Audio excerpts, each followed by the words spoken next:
ഈശോമിശിഹായ്ക്ക് സ്തുതിയായിരിക്കട്ടെ. ഇന്ന് നാം പരിചയപ്പെടാൻ പോകുന്നത് വിശുദ്ധ ഡൊമിനിക് സാവിയെ പറ്റിയാണ്. 1842 ഇറ്റലിയിലെ റിവ എന്ന സ്ഥലത്താണ് ഡൊമിനിക് സാവിയോ ജനിക്കുന്നത്. ദരിദ്ര മാതാപിതാക്കളായ ചാൾസിൻ്റെയും ബ്രിജിത്തയുടെയും 11 മക്കളിൽ രണ്ടാമനായിട്ടാണ് ഡൊമിനിക് സാവിയോ ജനിക്കുന്നത്. ഡൊമിനിക് സാവിയോയുടെ മാതാപിതാക്കളായ ചാൾസ് കൽപ്പണിക്കാരനും ബ്രിജിത്ത തയ്യൽക്കാരിയുമായിരുന്നു. വളരെയധികം കഠിനാധ്വാനികളും ദയാലുക്കളുമായിരുന്നു അവൻ്റെ മാതാപിതാക്കന്മാർ. അവൻ്റെ ജനനസമയത്ത് ദൈവത്തിൻ്റെ സ്വന്തം പുത്രൻ എന്നർത്ഥമുള്ള ഡൊമിനിക് എന്ന പേര് അവന് നൽകി.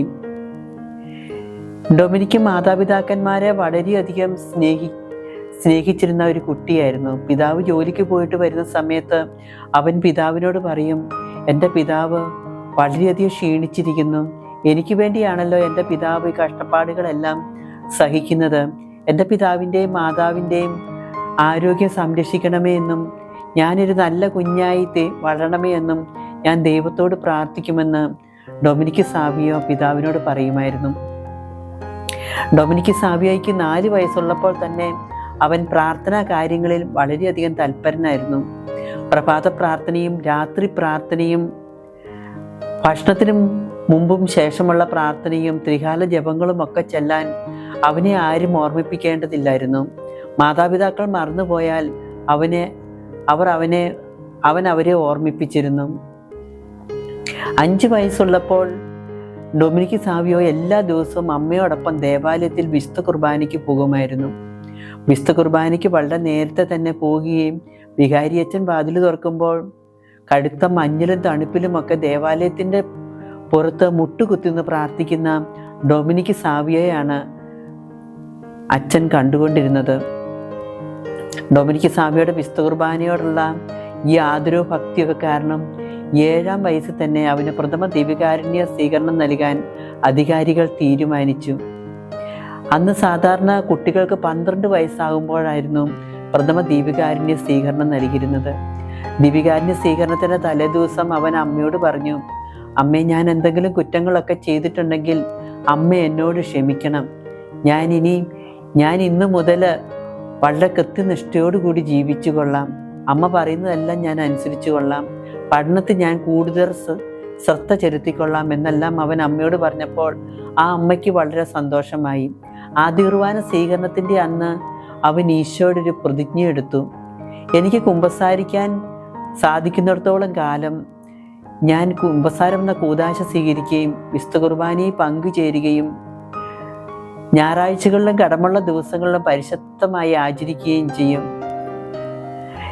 എൻ്റെ ബെസ്റ്റ് ഫ്രണ്ട്സ് ഈശോയും മാതാവും മാത്രമായിരിക്കുമെന്നും അവൻ പ്രതിജ്ഞ ചെയ്തു. അവൻ അവൻ്റെ ഡയറിയിൽ അത് കുറിച്ചു വെക്കുകയും ചെയ്തു. അതവൻ്റെ ജീവിതത്തിൻ്റെ അവസാനം വരെ അത് പാലിക്കുകയും ചെയ്തു. ഒരു ദിവസം സ്കൂളിൽ അവൻ്റെ സഹപാഠി ചെയ്ത കുറ്റം അവൻ്റെ തലയിൽ ചാർത്തുകയും അധ്യാപകര് അവനെ വിളിച്ച് വളരെയധികം ശാസിക്കുകയും ഇനി ഇത് ആവർത്തിച്ചാൽ സ്കൂളിൽ നിന്ന് പുറത്താക്കുകയും ചെയ്യുമെന്ന് ഡൊമിനിക്കിനോട് പറഞ്ഞു. ഡൊമിനിക് അതിന് എതിർത്തൊന്നും പറഞ്ഞില്ല. നിശബ്ദമായി ഇതൊക്കെ ഏറ്റെടുക്കുകയാണ് ചെയ്തത്. കുറെ കാലം കഴിഞ്ഞപ്പോൾ ഈ കുറ്റം ചെയ്തത് ഡൊമിനിക്കെല്ലാം സുഹൃത്താന്ന് മനസ്സിലാക്കിയപ്പോൾ അധ്യാപകർ ചോദിച്ചു, നീ എന്തിയെ ഒന്നും പറയാതിരുന്നതെന്ന് ചോദിച്ചു. അപ്പോൾ അവൻ പറഞ്ഞു, എൻ്റെ സുഹൃത്തിന് ഇപ്പോൾ തന്നെ പല കുറ്റങ്ങളും അവൻ്റെ പേരിലുണ്ട്. ഇതുകൂടി ആയാൽ അവനെ സ്കൂളിൽ നിന്നും പറഞ്ഞു വിടും. അതുകൊണ്ട് ഈശോയുള്ള സ്നേഹത്തെ പ്രതി ഞാൻ ആ കുറ്റം ഏറ്റെടുക്കുകയായിരുന്നുവെന്ന്. വൈദികനാകാൻ ആഗ്രഹമുണ്ടായിരുന്ന ഡൊമിനിക്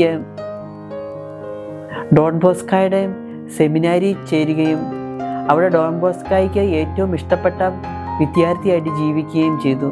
അവൻ കിടക്കുമ്പോൾ അവൻ്റെ ബെഡിനടിയിൽ കല്ലുകൾ വിതറുകയും നടക്കുമ്പോൾ ഷൂസിനടിയിൽ കല്ലുകൾ വെച്ച് നടക്കുകയും ചെയ്തിരുന്നു.